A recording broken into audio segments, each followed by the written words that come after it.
இயேசுவில் அன்பார்ந்தவர்களே, நம் உயிர் இயேசுவின் இனிய நாமத்தில் அனைவருக்கும் என் அன்பின் வணக்கம். இன்றைய நற்செய்தி யோவான் அதிகாரம் 20 இறைத்திரு வசனங்கள் 24 முதல் 29 வரை. புனித தோமாவின் வாழ்க்கை வரலாறு. புனித தோமா இந்தியாவின் திருத்தூதர், மறைசாட்சி என்பதை நாம் எல்லாம் அறிந்ததே. இவர் கலிலேயாவில் ஏழை மீனவ பெற்றோருக்கு பிறந்தவர். 12 திருத்தூதர்களுள் ஒருவரான இவர் தச்சராகவும் கப்பல் கட்டுகிறவராகவும் இருந்திருக்கலாம் என்று தோமாவின் பணிகள் நூல் கூறுகிறது. மேலும் இவர் கப்பல் கட்டுவோரின் பாதுகாவலர். தோமாவின் நம்பிக்கை அறிக்கை. உயிர்த்தாண்டவரை காண்பதற்கு தோமா போட்ட நிபந்தனையால் அவரை ஐய பேர்வழி என்றே இன்று வரை உலகம் அழைக்கின்றது. ஆனால் தோமா, நீரே என் ஆண்டவர், நீரே என் கடவுள் என்று தனது நம்பிக்கையை அறிக்கையிட்டது போல் வேறு யாரும் அவ்வளவு மனமிட்டு அறிக்கையிடவில்லையே. நாம் இயேசு என்று கண்டு கொண்ட பிறகு தனது நம்பிக்கையை அறிக்கையிடும் அன்பராகிறார் நம் தோமா. இது மிகவும் நமது மனதை தொடுகின்றது. தோமா நம் உயிர் இயேசுவிடம் கொண்டிருந்த தனிப்பற்று, பாசம். லாசர் நோயுற்று இருப்பது அறிந்து அவரை காண யூதேயாவுக்கு போகலாம் என்று இயேசு கூறிய போது, அங்கு உன்னை கொல்ல தேடுகிறார்கள், வேண்டாம் என்று மற்ற திருத்தூதர்கள் சொன்ன போதும் தோமா, நாமும் செல்வோம், அவரோடு இறப்போம் என்று சொல்லி நம் இயேசுவுக்கு துணிவை தந்தவராகவும் நம் இயேசுவின் மீது தனிப்பற்று, பாசம் கொண்டிருந்தவராகவும் இருந்தார் என்பதை ஆழமாக சிந்திக்க அழைக்கப்படுகிறோம். இதன் மூலம் தோமா நம் இயேசுவின் சாட்சியாக மாறுகிறார்.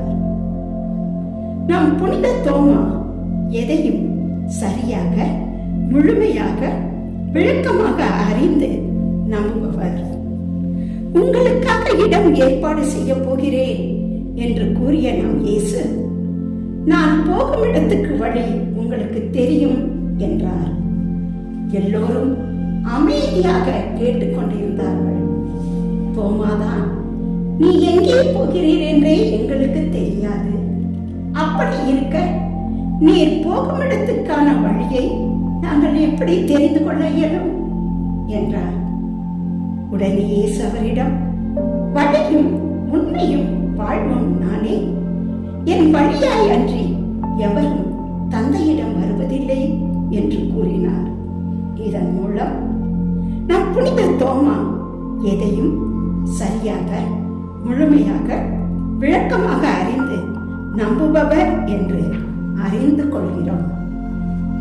புனித தோமாவின் நற்செய்தி பணி. உலகெங்கும் சென்று படைப்பிற்கெல்லாம் நற்செய்தியை பறைசாற்றுங்கள் என்று கூறிய இயேசுவின் வார்த்தையை தூய ஆவியின் வருகைக்கு பிறகு உணர்ந்த திருத்தூதர்கள் நற்செய்தி அறிவிக்க புறப்பட்டார்கள். யார் யார் எங்கு செல்வதென்று பார்க்க சீட்டு குலுக்கினார்கள். அப்போது தோமாவுக்கு இந்தியாவுக்கு போக சீட்டு விழுந்தது. தோமா கிபி 52ஆம் ஆண்டு கேரளா பகுதிக்கு வந்தார். பல இடங்களில் நற்செய்தி அறிவித்ததுடன் 7 இடங்களில் சபைகளை நிறுவினார். பல ஆண்டுகளுக்கு பிறகு இன்றைய சென்னை மயிலாப்பூர் பகுதிக்கு வந்தார். எண்ணற்றோருக்கு திருமுழுக்கு கொடுத்தார். அங்கே பலரையும் மனம் திருப்பிய பின் இன்று தாமஸ் மவுண்ட் என்று அழைக்கப்படும் இடத்தில் மறை சாட்சியாக கொல்லப்பட்டார். அவர் மயிலாப்பூரில் அடக்கம் பண்ணப்பட்டார். தோமாவின் பணிகளும் மறைசாட்சி மரணமும் இயேசுவின் சீடர்கள் எப்படி இருக்க வேண்டும் என்பதை காட்டுகின்ற ஒன்றாக உள்ளது உள்ளது என்பதை அவர் வாழ்க்கை வரலாறு மூலம் அறிகிறோம். நம் சிந்தனைக்கு நம் வாழ்வும் புனித தோமா போல் நாம் உயிர் கொடுக்கும் இயேசுவோடு இணைந்து இருக்கும் போது நாம் புனிதமாகிறோம், தெய்வீகமாகிறோம். இயேசுக்கே புகழ், இயேசுவுக்கே நன்றி. மரியே வாழ்க.